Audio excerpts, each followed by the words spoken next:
Olá para você que acompanha a programação do Grupo Norte de Comunicação. Estamos aqui com mais um episódio Ponto Norte no ar, direto de Brasília. E desta vez a gente recebe aqui nos nossos estúdios o corregedor do Conselho Nacional de Justiça, Mauro Campbell, que está aqui com a gente, encontrou um espaço na agenda para a gente falar sobre o poder judiciário, o sistema judiciário, que tanto aí acaba enchendo a cabeça das pessoas e muita gente não entende, não é isso?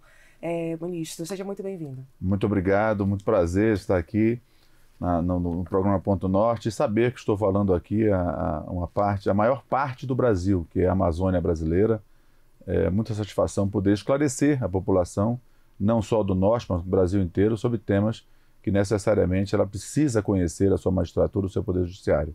Rapidamente, eu vou dar aqui um pouco da biografia, do Mário Campbell, do ministro Mário Campbell. Ele é um magistrado brasileiro, para você que está nos assistindo, é o atual ministro do Superior Tribunal de Justiça, é corregedor nacional de justiça, formado em Direito, iniciou sua carreira como advogado e ocupou cargos importantes no Ministério Público do Amazonas, como promotor de justiça e procurador-geral, foi secretário em diversas áreas do governo do Amazonas e em 2008 foi nomeado ministro do STJ. E em 2024, assumiu o cargo de Corregedor Nacional de Justiça. É claro que tem muita coisa aqui na sua história, né? E eu queria que o senhor falasse um pouco sobre essa sua trajetória, né? De quando o senhor começou como advogado, o senhor estudou no Rio de Janeiro, e como é que o senhor chegou até aqui? Correto. Eu sempre gosto de conversar com as pessoas e me referir que o traço da minha personalidade é ser um servidor público. Eu tenho 40 anos de serviço público prestados ao país em diversas áreas e tenho muito orgulho disso, ou seja, lidar com pessoas. É o que eu faço há 40 anos, servindo e prestando serviço público em várias áreas, na Secretaria de Estado de Justiça, na Secretaria de Segurança do Amazonas, na Secretaria de Controle Interno, Ética e Transparência, que foi a secretaria embrionária da Controladoria Geral do Estado do Amazonas, por exemplo.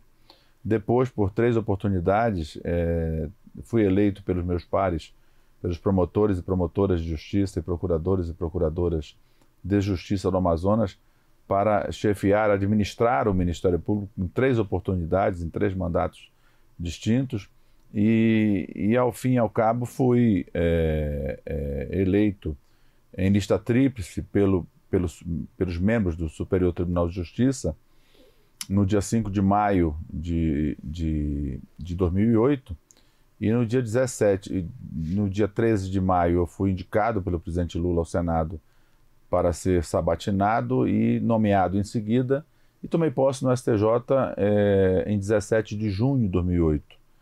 Lá atuei no direito público, na primeira sessão, segunda turma e primeira sessão, depois Corte Especial, que é o órgão jurisdicional mais elevado da Corte, e com muito orgulho e uma equipe de valorosos assessores e assessoras, nós já prestamos jurisdição em mais de 215 mil processos.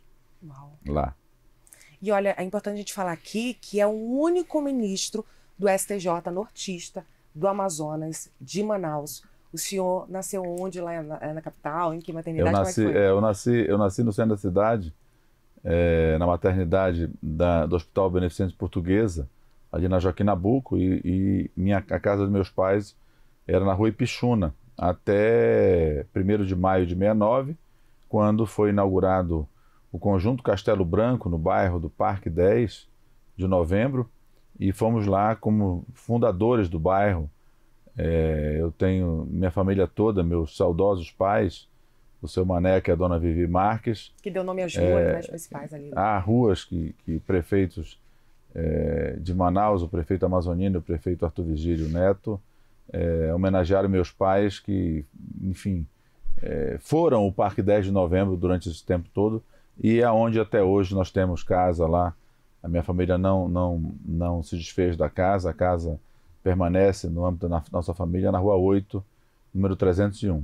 E lá o senhor brincou muito, escorregou lá na rua quando chovia? Com certeza, com certeza. Joelho. A pelada, o campo de pelada ficava na frente da minha casa. Olha só, quanto tempo o senhor está sem lá em Manaus, lá no Amazonas? Não, eu vou não vou muito, vou menos do que eu preciso, e tenho vontade de estar lá em razão do meu trabalho aqui em Brasília, e eu fixei residência aqui. Esse é um dos pontos que eu quero realçar. que é um dever do magistrado prestar jurisdição e residir na comarca onde ele atua. De forma que eu recebi uma ajuda de custo que foi para me transferir com a minha família lá em 2008 para Brasília, e eu fixei residência aqui em Brasília, moro aqui em Brasília e devo ir cerca de 5 ou 6 vezes por ano somente a Manaus. O senhor sempre sonhou em ser juiz? Não, ao contrário disso.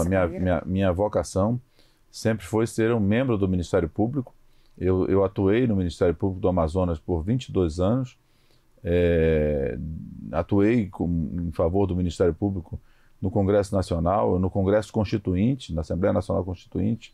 Eu já atuava em defesa dos pleitos institucionais do Ministério Público brasileiro, fiz toda a minha formação dentro do Ministério Público, residi como promotor de justiça na comarca de Manicoré, no Rio Madeira. Meu abraço ao povo de Manicoré, que até hoje tem relação comigo, mercê dessa atuação que tive muito próxima da comunidade manicoréense. E depois vim para a capital, atuei como promotor eleitoral tanto no interior quanto na capital do estado, e administrativamente fui secretário-geral do Ministério Público. É uma cadeira que administra a coisa comum do Ministério Público ali administrativamente, em apoio ao Procurador-Geral, e depois fui Procurador-Geral de Justiça, como disse, por 3 oportunidades. Maravilha. Bora falar de justiça? Vamos. Agora, ministro.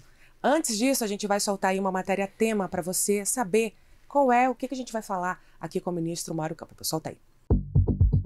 Nos últimos anos, o Brasil tem enfrentado uma série de escândalos envolvendo membros do judiciário. O problema não se limita apenas aos casos de corrupção explícita, mas também àqueles mais sutis, como a lentidão processual e a falta de transparência nos procedimentos internos.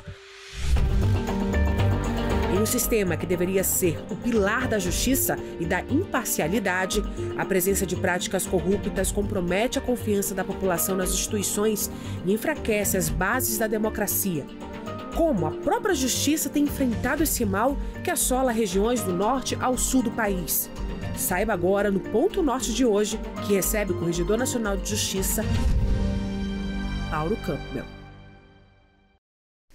Ministro, vamos lá então começar a nossa sabatina, né? E a gente preparou aqui perguntas estratégicas, assim, porque são raras as vezes que a gente tem a oportunidade de estar com o ministro, com o corregedor, né, nacional de justiça como o senhor. E eu queria saber o seguinte, já queria começar perguntando o seguinte: quais são os principais desafios que o senhor tem, o senhor enfrenta no seu papel como corregedor, e como é que o senhor lida com essas questões de transparência no sistema judiciário, com relação aos dados, enfim, salários, como é que é? Veja, o brasileiro precisa saber que nós temos 18 mil juízes e juízas neste país. E eles possuem um manancial de 83 milhões de ações em tramitação no Brasil. Esses números são incomparáveis. Você não vai encontrar nenhum sistema judiciário democrático, organizado, que tenha submetido a juízes um número tão elevado de processos e ações como é o caso do Brasil. 83 milhões. 83 milhões.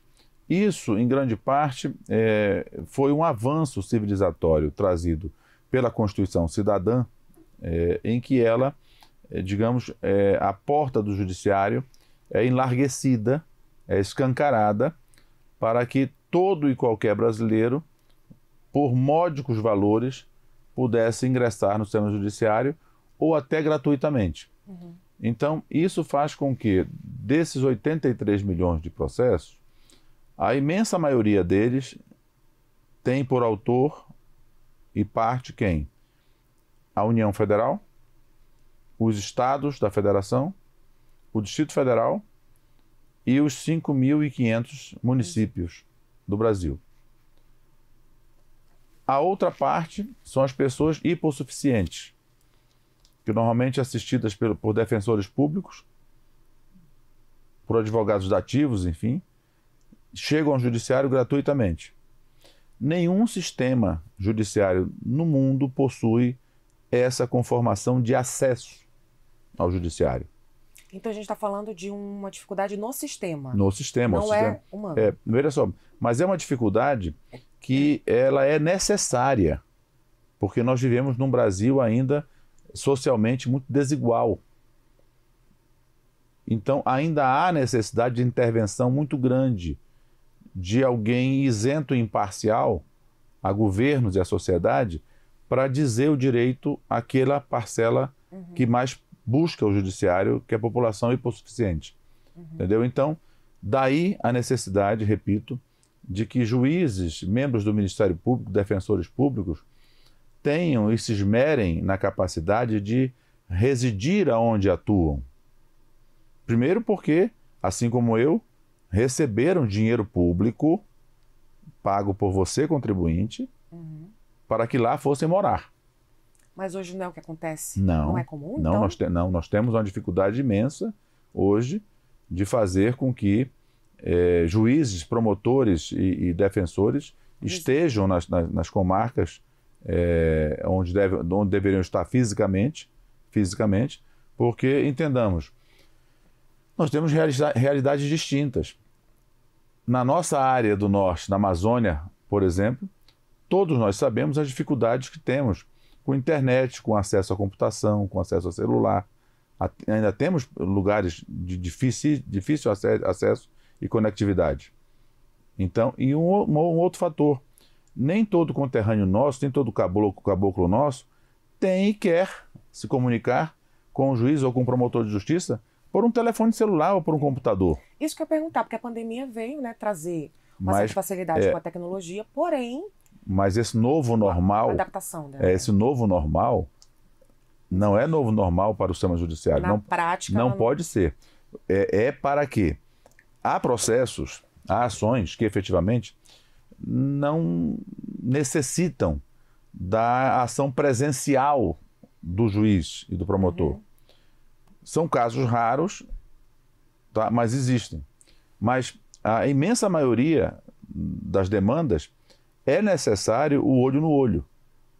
É necessário que o juiz saiba, eu disse no meu discurso de posse, a situação do saneamento básico da cidade onde ele vive e serve, a situação da segurança, da habitação, da saúde, da educação.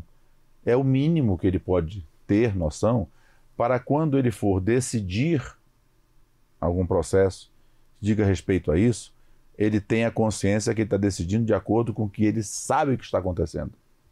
Contexto, e ele só vai saber desse contexto se ele estiver inserido nele. E não é obrigatório? Não, é obrigatório. É obrigatório que ele esteja lá. É obrigatório, claro que é obrigatório. Eu repito, quando nós tomamos posse nos cargos de juízes e de promotor de justiça, nós recebemos uma ajuda de custo, correspondente ao valor integral, sem descontos, da nossa remuneração. Para quê? Para que a gente vá se fixar naquele local onde a gente vai atuar. Ok. Entendeu? Então, daí o que decorre disso? A obrigatoriedade de residência lá. Daí você me diria, mas olha, ministro, mas em algumas cidades do interior, sobretudo do nosso Amazonas e da Amazônia, fica difícil manter a família, os filhos lá, porque o nível da educação, da saúde não é bom. Mas se nós partirmos para essa assertiva, nunca vai ser bom. A educação e a saúde. E só para os teus filhos? E para os filhos daqueles que moram no interior? Eles não mereceriam o teu trabalho, o teu esmero para que todos tivessem uma educação e uma saúde à altura? Mas tudo tem ponderação. Mas, ministro, como é que é feita a fiscalização, então? A partir do momento que vocês identificam que um magistrado não está lá residindo na área de atuação dele, como é que vocês fazem? Como é que funciona? Não, veja, veja só, esse é um trabalho das corregedorias locais. Ok. Tá? Não é um trabalho, por princípio, por início, do CNJ. Não. E vamos ser muito conscientes disso. Eu não estou falando de uma categoria qualquer de servidor público. Eu estou falando de juízes. Que eles têm que ter a dimensão, juízes e juízas, do cargo que exercem. E não precisam que um corregedor nacional lhes diga a dimensão da sua atuação. O que se espera é que eles tenham consciência do valor do serviço público que prestam. E aí, quem sabe, os processos vão ser menor, o número de processos vai ser um pouco menor. As demandas serão um pouco menores. O senhor tem provocado, né? Provocado muito essas Sim, discussões. e sobretudo chamado a uma conversa muito leal, muito franca, as entidades de classe da magistratura nacional. Para dizer, olha, eu não vim para ficar em busca de juízes e juízas aonde estão, se estão ou não estão no interior do Estado, ou nas suas comarcas, onde deveriam estar. O senhor quer outras coisas, né? Eu tenho uma gama de atribuições muito mais importantes do que isso. E isso é algo que não poderia estar numa mesa de negociação e de conversa. Eu conscientizar um juiz A residir... de que ele tem que cumprir com o dever dele. É difícil. Eu não posso fazer isso.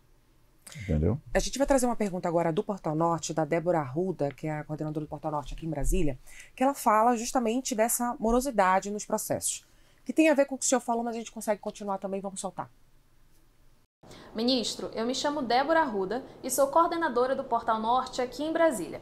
A minha pergunta é: a lentidão ou morosidade da justiça é uma das queixas da população do nosso país, especialmente na região norte, seja pela logística ou pela burocracia do sistema. O que daria para fazer para agilizar essa operacionalização sem perder a qualidade das decisões que são realizadas? Bem, vamos começar pelo final. Investimento maciço em tecnologia. Para que tudo aquilo que possa ser gerado, dá um exemplo, em termos de inteligência artificial, por exemplo, seja abastecido o terminal do juiz para que ele possa fundamentar melhor, se falou, a Débora falou, em qualificação da decisão. Tá? Segundo, o tempo razoável de um processo não é aquele que a parte imagina que seja. Existe um tempo de maturação do processo. Que é quanto? Varia de acordo com o processo, de acordo com o tema que está sendo debatido. Em média, só tem uma média? Não há isso. Tá. O que há é o seguinte, o que há é que se fixou como um número imaginário de 100 dias,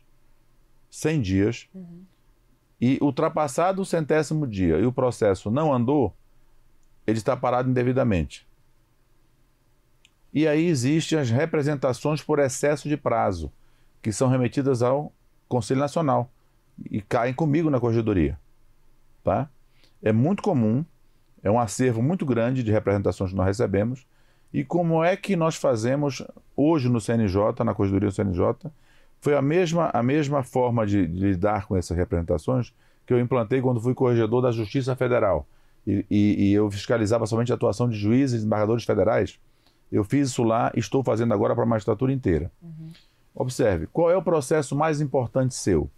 É o seu. Sim. Não é isso? É. E eu não posso achar ruim que você represente. Que eu dê prioridade para que eu dê prioridade em relação a isso. Vou lhe dar aqui em primeira mão um fato. Eu já sofri, agora recentemente, uma representação por excesso de prazo. Foi. E o advogado tinha razão. Dentre as centenas de milhares de processos que eu tinha no STJ, este ficou esquecido no escaninho do computador. E era para ter sido julgado e não foi. Mas o advogado que fez a representação, eu liguei para ele. Não vou pedir desculpa, para esclarecer que ele tem razão. Legal, da sua parte. E que eu vou colocar o processo em pauta para julgamento, que já teria que ter sido julgado o processo. Eu desconhecia a existência do processo no meu escaninho. Mas eu tenho, volto a dizer, milhares de processos que eu recebo no STJ, no Superior Tribunal. Esse era um deles. Isso justifica? Não. Isso explica a parte. Claro. Mas eu tenho que lidar com isso de uma forma muito altaneira, muito correta, muito franca. Então, o que nós fazemos hoje no CNJ, quando recebemos a representação? Vamos verificar quanto tempo o juiz ou a juíza está naquela vara. Quantos servidores e qual é o apoio logístico ele tem para a gente aferir qual é a capacidade julgadora daquela vara. Quantos processos possui, qual é o acervo que possui aquela vara. Se o juiz esteve de férias, licença, alguém da família adoeceu, faleceu, isso tudo é levantado. Feito este checklist todo, se ao final disto, é feito rapidamente isso, tá? Não dura uma semana. Sim. E se verificar que aquele determinado processo, há uma outra coisa que é importante. Se eu tenho milhares de processos numa vara, qualquer, e há uma representação para que o meu processo tenha andamento e não foi, se o Corregedor Nacional faz um ofício para a vara pedindo explicações, qual será a atitude natural do juiz? Vou julgar rapidamente Vai acelerar. para me ver livre disso. Mas se esse processo quiser furar a fila, estiver lá embaixo na fila, e por causa da representação eu vou trazer para cá para cima, e os mais importantes processos dos outros brasileiros que estão nessa fila? Não O que eu faço? Existe uma Tem uma triagem? ordem, tem Existe uma ordem. triagem? Não, tem uma ordem. O Código de Processo É Civil... ordem de chegada. tem uma ordem de precedência. Então, hoje, na nossa gestão, não há mais esse tipo de informação, pedido de informação ao juiz e ao desembargador, ao ministro. Não. O que nós fazemos? Nós fazemos o levantamento pela rede de computação para saber, e são raros os casos em que a gente se convence que há realmente um atraso. E quando há o atraso, o que acontece? Eu vou punir o juiz? Não. Eu vou e entro em contato telefônico com o juiz. Colega, me faça um favor, anote o número desse processo. Está atrasado o julgamento dele. E o processo é julgado. O que a parte queria? Ela queria punir o juiz ou ela queria que julgasse o processo dela? Julgasse o processo dela. Está resolvida a situação. Sim. Então, é dessa forma que o Conselho Nacional tem lidado com essa situação de excesso de prazos. Mas, repito, não há um número cabalístico, ou seja, não há um número correto, indicado, próprio. Padrão para... ideal, né? Não existe isso para que se julgue processos. Há, sim, alguns dados na área penal, por exemplo, que precisam, porque eu estou falando em seres humanos que possam estar encarcerados indevidamente, Sim. com excesso de prazo. Estão sofrendo, né? Isso, essa situação é diferente. Ou seja, nós damos um cuidado mais rigoroso ainda para isso. E a exceção da exceção são alguns juízes que efetivamente têm dificuldade para trabalhar, e para esses nós temos que tomar atitudes disciplinares. Se tem ventilado o uso do IA, né, da inteligência artificial, como em processos pequenos, de pequenas causas e tudo mais. O que o senhor acha disso? Olha, eu acho não só de processos de pequenas causas, grandes processos também, grandes demandas. Eu não vejo nenhuma dificuldade disso. Agora, inclusive o Conselho Nacional de Justiça está concluindo a edição de uma resolução que vai regulamentar, ou seja, vai dar um parâmetro para o Judiciário Nacional do que pode ser utilizado em termos de inteligência artificial.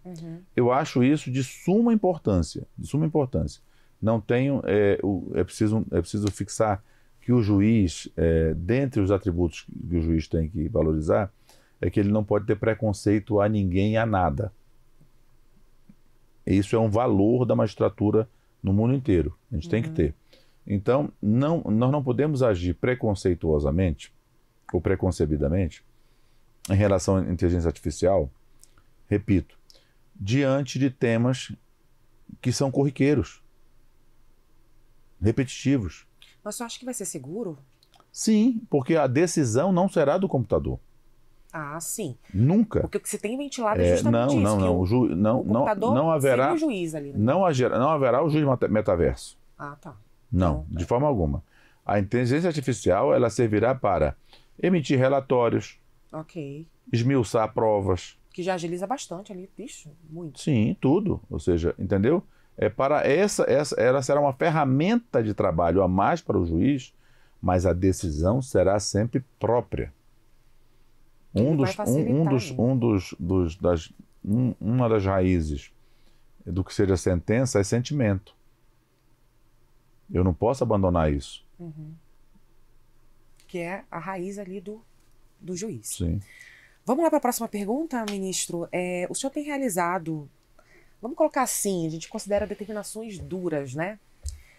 Como vimos agora recente no Amazonas, com o afastamento do juiz da Vara Única da Comarca de Presidente Figueiredo, o Jean Carlos Pimentel dos Santos. Presidente Figueiredo é um município, para quem está assistindo a gente que está fora do Amazonas, é um município do Amazonas, interior do Amazonas. E também o desembargador do Tribunal de Justiça do Amazonas, Elci Simões de Oliveira, por suspeita de fraude envolvendo quase 150 milhões de reais da Eletrobras.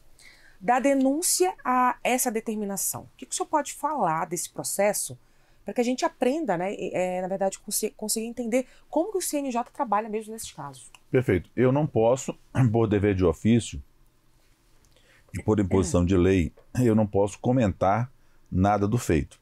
O que eu posso informar a população, e por dever do meu ofício eu tenho que fazer isso, é que há uma parte das atribuições do Corregedor Nacional e do Conselho Nacional, mas muito particularmente do Corregedor Nacional, que é a parte disciplinar, que não pode e não deve entrar na matéria jurisdicional propriamente dito. Vamos traduzir isso para que a população entenda. Eu não posso pegar nas mãos de um juiz e a caneta dele para dizer como ele tem que julgar o seu processo especificamente. Eu só posso tirar a caneta desse juiz. Foi o que eu fiz no Amazonas. Tirar a caneta desse juiz para que ele nada faça até que eu apure eventuais falhas praticadas por ele na tramitação dos processos. Espero ter sido claro. Ou seja, eu não estou aqui a analisar qualquer conteúdo das ações que tramitaram no âmbito do Tribunal de Justiça do meu estado do Amazonas. Por certo, eu disse isso já, ou seja, não é confortável para o Corregedor Nacional, para ninguém, eventualmente sou eu, mas para seja ele quem for, seja nesse cargo, tirar um juiz da jurisdição. Isso não é algo confortável, mas é um dever que eu não posso abdicar, lamentavelmente, para alguns. Eu tenho que agir dessa forma, de uma forma cautelar. É dizer, eu não fiz nenhum juízo de valor, positivo ou negativo, até aqui. Eu suspendi a atividade jurisdicional para que a gente vá fundo nas investigações e verifique como aconteceu de uma determinada pessoa, não obstante haver em Manaus uma praça gigantesca do judiciário para essa demanda tramitar, começa daí. Essa demanda foi tramitar no interior do estado, no município de Presidente Figueiredo. Aqueles que não sabem, Presidente Figueiredo foi um município criado em homenagem ao primeiro presidente da província do Amazonas, João Batista de Figueiredo Terreiro Aranha. Então, uma pessoa, um cidadão, vai lá ao juízo da Vara Única de Presidente Figueiredo, indica o endereço, um suposto endereço dele lá, e vai executar ações da Eletrobras, tá? Num montante de 150 milhões de reais. Foi isso que aconteceu. Depois de muitas idas e vindas desse processo antes disso, mas o fato é que ao cabo de menos de 65 minutos, tudo estava resolvido no âmbito do judiciário e os alvarás vão à praça para a distribuição de 150 milhões de reais a beneficiários, não só de quem peticionou pedindo execução, e o que é estranho, para outras pessoas jurídicas e físicas que não tinham relação a priori com a demanda. Então é isso que se apura neste processo. E como é que essa denúncia chegou até o senhor? Não, houve uma representação da Eletrobras no momento em que isso estava acontecendo lá. meandros da liberação dos valores e imediatamente tomamos providências para tentar, digamos, conter isso, o que não foi possível. O fato é que me parece que todos os valores já foram devolvidos, estão custodiados na vara de Presidente Figueiredo, lá para a deliberação do juiz, mas repito, é preciso colocar que todo o procedimento tomado em relação aos magistrados do Amazonas é um procedimento de rotina tomado em outros casos em que nós tivemos de afastar desembargadores e juízes por Brasil afora. Qual é a postura de um juiz, ministro? O senhor estava falando aqui em off, né, antes da gente começar a gravar, que um juiz precisa ter muito cuidado com relações políticas, enfim, jantares, almoços. Qual é a postura de fato de um magistrado, que o magistrado deve ter? Transparência, acima de tudo.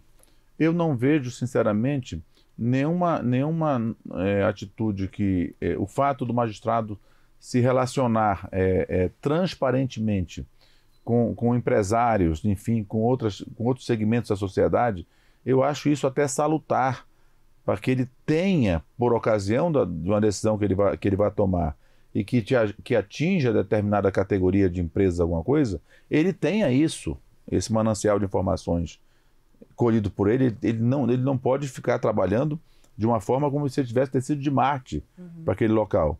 Nós voltamos àquele ponto que eu falei aqui. Ele tem que estar no contexto disso tudo, entendeu? Então, eu, sinceramente, não vejo nenhuma nódoa a impingir no fato das relações políticas e administrativas do magistrado. Não. Desde que ele faça isso com absoluta retidão e transparência. Por quê? Porque o incauto, o criminoso, ele com certeza sabe a quem procurar. Se você age com transparência, com retidão, com probidade, eficiente, competente, sério, você não tem do que temer. De jeito nenhum. Razão porque, eu repito, eu não tenho um juízo de valor pré-concebido em relação a magistrado nenhum que eu tenha afastado do país. Não. O senhor tem números de quantos estão afastados hoje? Não, hoje não tem, mas por mim, 5. De setembro para cá. Sim. 5. Para a população ter a certeza, mais uma vez, da grandeza e da honra da magistratura nacional, somos 18 mil juízes. Somos 18 mil juízes. E ao cabo de 20 anos, foram 135. Afastados. Entendeu? Então, isso demonstra à população, não há demonstração de maior respeito da população para conosco que os 83 milhões de processos. Porque nos países outros, o que é normal acontecer? Avança o acordo. Os empresários procuram entre si um árbitro para mediar o conflito e não é levado ao judiciário. Vai a uma câmara de arbitragem, por exemplo, e se resolve. No Brasil, não. No Brasil ainda trabalhamos, e eu vou colocar o lamentavelmente, em que somente com uma assinatura de um juiz é que terá força probatória, credibilidade, aquele acordo. Embora existam mutirões de conciliações, né? Sim, protagonizados pelo próprio CNJ, é um dos programas do CNJ. Que ajuda a acelerar. Muito. Mas, porém, o senhor acha que ainda falta mais? Culturalmente, a população ainda tem um pensamento de muita confiança no judiciário e entender que ela só tem confiança se houver a palavra de um juiz. Vamos continuar, então. A gente tem pouco tempo agora de entrevista, ministro. Vamos trazer a pergunta agora da Norte FM, da produtora Flávia Rocha. Olá, ministro. Eu sou a Flávia Rocha, produtora da Norte FM, que está presente em Brasília, Manaus e Roraima, e eu gostaria de saber quais são as ações da Corregedoria para prevenir e punir comportamentos corruptos entre os membros do Judiciário e os servidores públicos. Eu já falei aqui em várias passagens, vou repetir. O Conselho Nacional de Justiça ele foi criado com um objetivo muito intenso, muito forte, muito direto. Qual era? Fazer com que as condutas administrativas do judiciário como um todo fossem transparentes, previsíveis e uniformes. É dizer, a conduta administrativa do Tribunal de Justiça de Roraima tem de ser igual administrativamente à conduta do Tribunal de Justiça do Rio Grande do Sul. Este foi o objetivo primordial de criação dos Conselhos Nacionais do Ministério Público e do Judiciário. E o que acontecia naquela efervescência da Emenda 45, quando foi votada? Falava-se em caixa preta do Judiciário. Recorda? Ninguém tinha acesso às contas do Judiciário. Não existia essa transparência de fato. Não é isso? Não existia. Hoje, qualquer um do povo entra nos portais de transparência e sabe quanto é o meu salário. Seja que título eu tenha recebido. Lá não existia, lá atrás. Quem implementou isso? O Conselho Nacional de Justiça. Uma primeira medida, por exemplo, a evitar desmandos. Vou lembrar aqui um fato nefando, terrível, que aconteceu. Lá atrás, no início da atuação do CNJ, um presidente de um tribunal é indagado por um jornalista. Isso foi divulgado no Brasil inteiro. Desembargador, o senhor está sendo acusado de ter contratado 23 parentes seus para cá. E ele virou e disse, meu querido, eu só nomeei 23 porque não tenho 24. Porque se eu não ajudar meus parentes, é você que vai ajudar? Isso foi dito por um desembargador presidente de um tribunal deste país. O judiciário fez o quê, o CNJ? Proibiu o nepotismo. Então, estas são medidas. Outra medida. Ministro do Roberto Barroso, vamos mais à frente agora, 2024. O ministro Barroso me telefonou e me propôs assumir a gestão e implementação do primeiro Exame Nacional da Magistratura, ENAM, primeiro ENAM. O que quer dizer isso?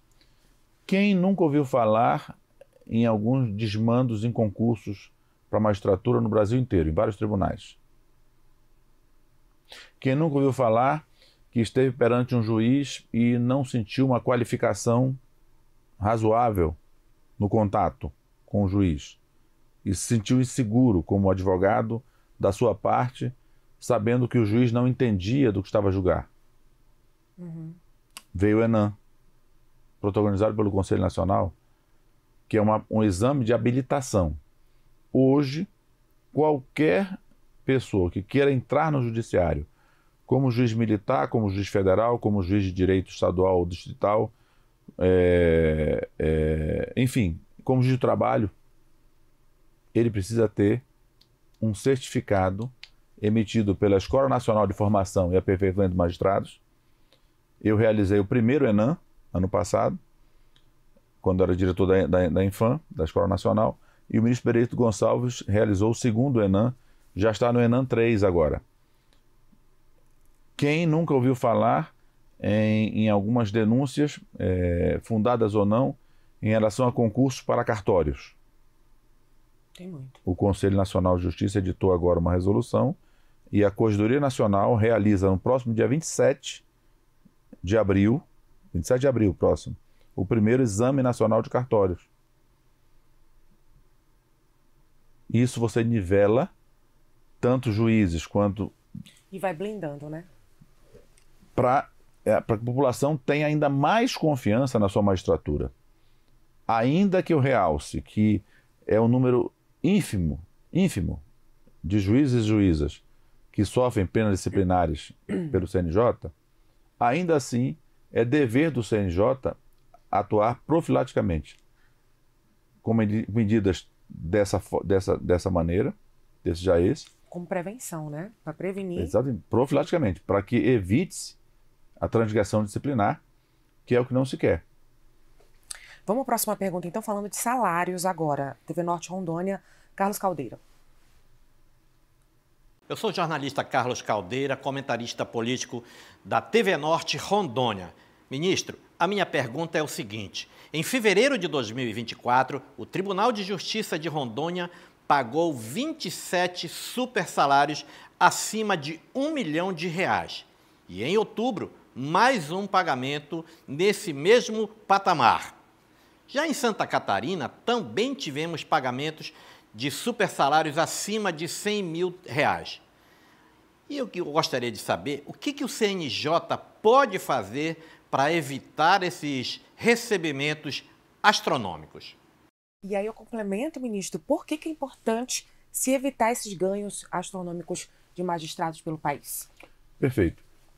Veja, esses pagamentos todos que aconteceram, eu vou colocar de uma forma genérica, ou seja, uma observação geral. Ok. Por quê?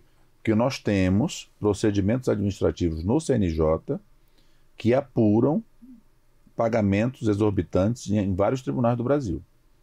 E nós estamos investigando isso, entendeu? Uhum. Então, de uma forma geral, ainda que os valores sejam astronômicos, digamos assim, como se falam, eles foram fruto de decisões judiciais que chegaram até o Supremo Tribunal Federal. Então, eram verbas trabalhistas que qualquer trabalhador comum teria o dever de receber essas indenizações. Uhum.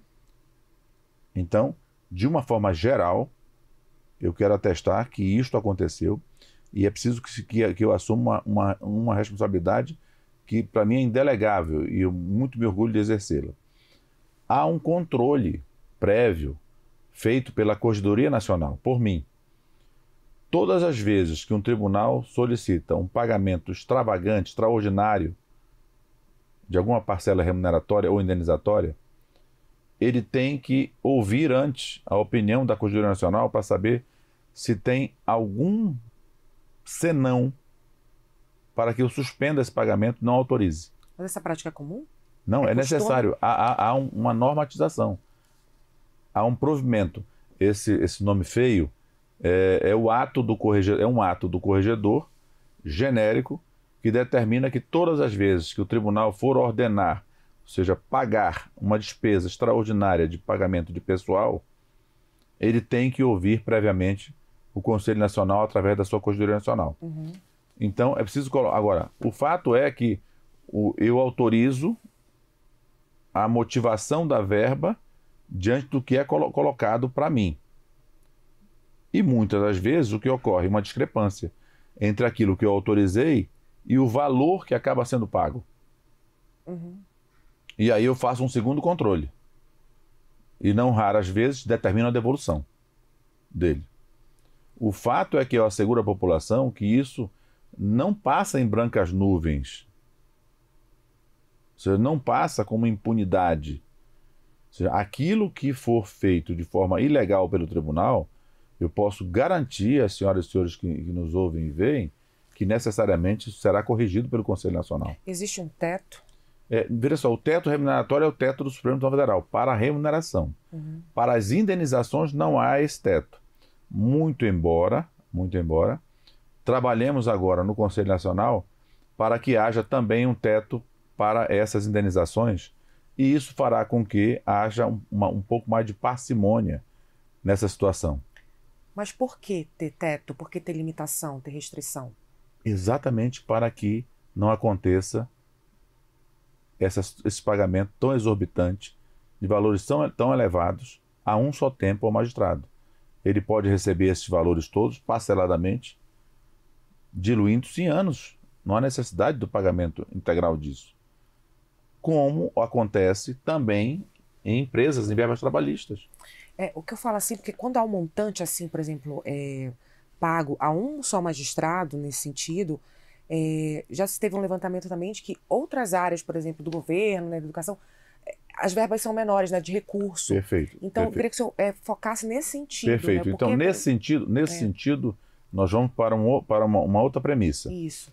não há categoria funcional que se compare à categoria do juiz. Porque o juiz, ao contrário de qualquer um outro servidor, ele não pode perceber outra remuneração senão a do seu ofício.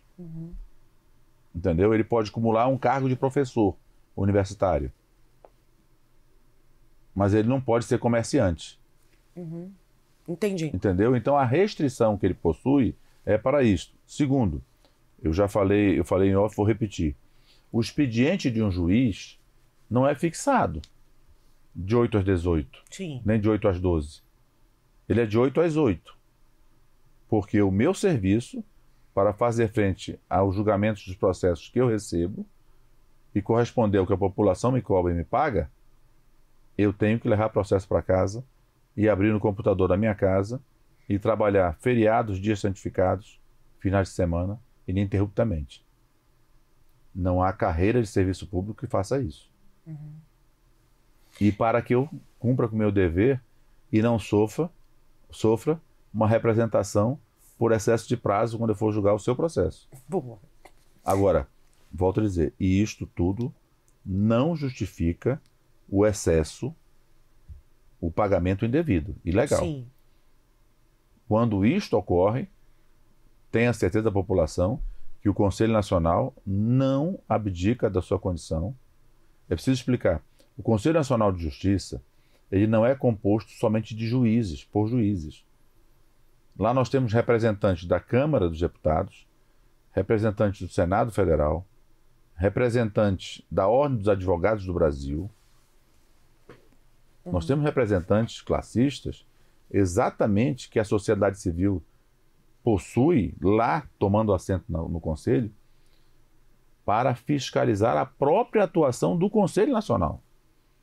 Afinal de contas, o Conselho Nacional de Justiça, ele exerce fiscalização e normatização sobre 91 tribunais. São 91 tribunais. Não há país no mundo que possua isso. Não obstante isso, os mecanismos tecnológicos permitem fazer com que eu saiba e você saiba quanto é a remuneração de cada magistrado deste país. E qual é o papel do cidadão, né? Que Sim. tem esse acesso, mas não está indo lá. Por que ele tem que ir lá e tem que ver isso, tem que fiscalizar, tem que ficar de olho? Para que ele tenha um serviço público prestado por nós cada vez mais eficiente, célere e correto. Vamos à próxima pergunta, ministro. É da TV Norte Amazonas agora, Cleito Pascarelli. Ministro, eu sou Cleiton Pascarelli, apresentador aqui da TV Norte Amazonas, e a minha pergunta é a seguinte. Nós sabemos que o senhor tem uma trajetória ligada à Amazônia e já falou sobre a importância de priorizar temas ambientais na justiça. O que pode ser feito para garantir que essas ações não fiquem paradas nos tribunais por muito tempo? Nós já estamos fazendo. Se você tomar o meu discurso de posse, lá no início de setembro, lá eu disse que, inclusive invoquei um verso de Matoada do melhor boi do mundo, que é o boi garantido, quando falei na floresta e nos incêndios, vamos lembrar, naquele momento era a efervescência dos incêndios. E nós tínhamos realmente milhares de ações tramitando, especialmente na Amazônia brasileira, ou vou converter, vou trocar, não tramitando, ou seja, paradas, por falta do quê? De um suporte de perícia, de acesso aos locais. É que o juiz precisa de mais coisas, né, para poder avaliar. De deficiência de servidores nas varas. Imediatamente nós iniciamos um processo e tivemos, por exemplo, no âmbito da Justiça Federal, uma atuação muito competente, célere da Corregedoria do Tribunal Regional Federal da Primeira Região, que é o tribunal que tem a maior quantidade de estados sob sua jurisdição, e o desembargador Ney Belo, imediatamente, em contato meu com Sua Excelência, ele fez com que fossem carreados servidores e juízes a mais para que essas ações fossem julgadas. Porque não há nada pior, o efeito pior da impunidade é estimular a reincidência. Então, notem, daqui a um ano, quando a estiagem voltar e os incêndios voltarem, não raras vezes, na mesma localidade, na mesma propriedade em que criminosamente se queimou a floresta, houve um processo lá atrás que ficou parado. Uhum. E aquelas terras já poderiam ter sido o quê? Até leiloadas. Sim. Correto? Sim. Então, tenha certeza, Cleiton, um prazer revê-lo, que nós, no CNJ, estamos adotando políticas públicas em parceria com os tribunais para que, efetivamente, mais e mais varas especializadas na área ambiental sejam implementadas, mas incrementadas, ou seja, dizer,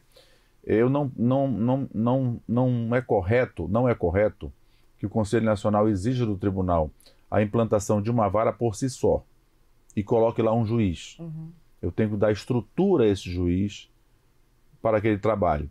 Não à toa, aquela palavra tão feia que eu falei ainda há pouco, provimento, que é o ato emanado do corregedor, chama-se provimento, vem de prover.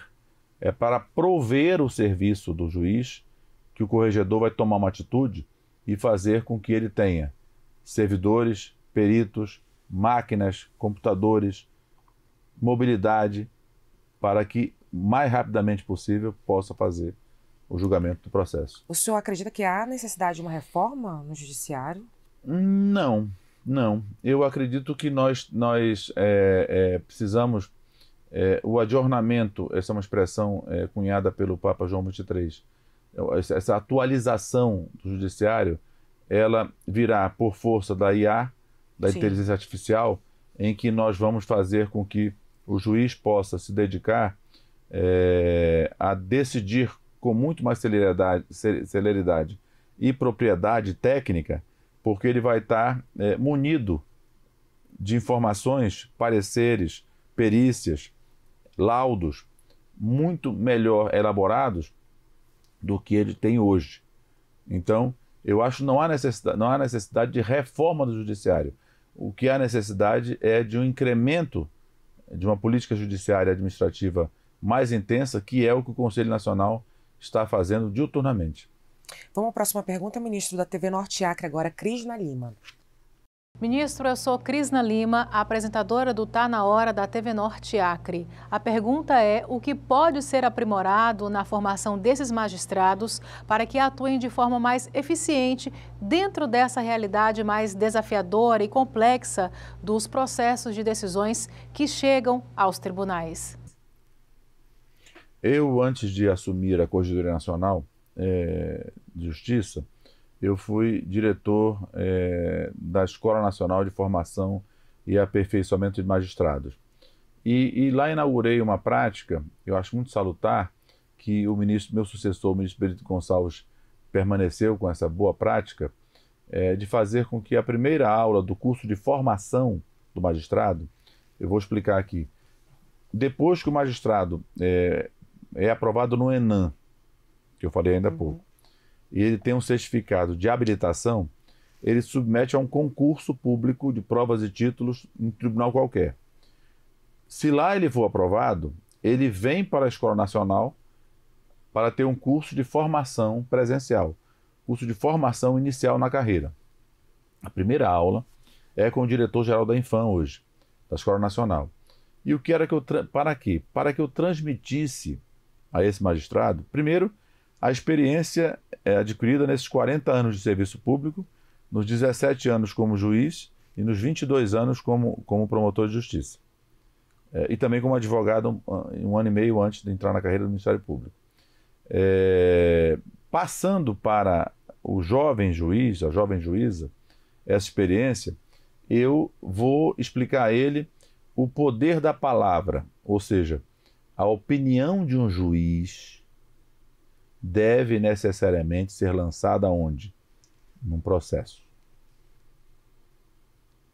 E eu sempre lançava o desafio para que quando eles retornassem ao final do curso à casa deles, naquele almoço de domingo, da macarronada, ou do nosso tambaqui assado, no nosso tambaqui na brasa, um assunto qualquer de ordem política viesse à mesa para conversar, e entre uma cerveja e outra, enfim, qual é a opinião tua, Mauro, disso? você recém-nomeado juiz, vocês podem verificar que todos vão ficar em silêncio para passar a ouvir a sua opinião. Você pode ser o mais jovem naquele ambiente, mas você passou a ser um juiz. E a sua opinião, ela terá um valor probante muito mais forte e intenso do que o dos seus pais até. Ela não vai passar desapercebida, se aprovada ou não. Então, esse é um dos valores que o juiz precisa ter consciência. Autoestima pela profissão que elegeu como escopo de sua vida. Então, e há também os cursos, além do curso de formação, há o curso de formação continuada, ou seja, os de aperfeiçoamento. O juiz volta em FAM, ou remotamente ou presencialmente, para fazer outros cursos que vão habilitá-lo para que ele faça a ascensão na carreira. Hoje com muito mais dificuldade, porque as carreiras são muito travadas hoje pelas normas previdenciárias. A norma previdenciária fez com que a carreira não andasse no Brasil. A carreira da magistratura dificilmente anda. Mas, repito, esse é um trabalho feito essencialmente pela Escola Nacional e pelas escolas locais. Os TRTs têm suas escolas, a Justiça Militar tem sua escola, as Justiças Estaduais têm suas escolas e a Justiça Federal possui escolas próprias também, que fazem esse aprimoramento de conteúdo técnico e de habilitação para os magistrados como um todo. E ao longo da carreira, se faz reciclagens? Sempre são os cursos de aperfeiçoamento. A Escola Nacional é a Escola Nacional de Formação e Aperfeiçoamento de Magistrados. Então até... Entendeu? Então até ele ir para a aposentadoria, ele necessariamente se submete a vários cursos que são oferecidos pelas escolas de magistratura do Brasil. Perfeito, ministro. Muito obrigada, viu? Eu já admirava, agora admiro muito mais essa oportunidade de conversar com o senhor. E a gente tem um presente aqui. Sei que o senhor é amazônico, né? Sim, sim. E a gente trouxe aqui um presente. Aqui o senhor conhece, né? O Buraquitã. Que é para dar... Que dá só você sabe tocar? Sei, Então, sim, okay. sei. E aqui é o bastão de Guaraná com a língua do pirarucu. Que é como com certeza. A população de Maués, né? E para gente se reenergizar o exercício da Corregedoria Nacional. Muito obrigado. Exatamente. Um prazer imenso, uma gratidão extraordinária estar aqui com vocês e poder falar com todos os colegas jornalistas, sobretudo do norte do país todo. E eu espero, sinceramente, ter alcançado o objetivo. Eu dizia que, como juiz, não é comum e não deve ser comum um juiz dar entrevistas. Tá? Porém, como corregedor nacional, eu tenho o dever de dar entrevistas e explicar à população retilinhamente o que é que ela precisa saber do seu poder judiciário. O que é mais difícil, ser juiz ou corregedor? Tem como separar? Corregedor. Corregedor é mais difícil. Corregedor. O prestar jurisdição é algo incomparável. Eu sinto muita falta, muito embora eu continue sendo juiz no STJ na Corte Especial. Dentre os 15, a Corte Especial é composta pelos 15 ministros mais antigos na carreira, nos quadros do STJ, e eu continuo lá atuando. Tá certo, ministro. Muito obrigada, viu? Obrigado a você. Até a próxima. Sucesso. Prazer, obrigado Sucesso, por tudo. Parabéns pelo trabalho. Muito obrigado. E, gente, você pode rever aqui esse episódio quantas vezes você quiser, no YouTube, nas nossas redes sociais, também no YouTube da Portal Norte. A gente está aqui com você. E no próximo episódio tem mais. Até a próxima. Tchau.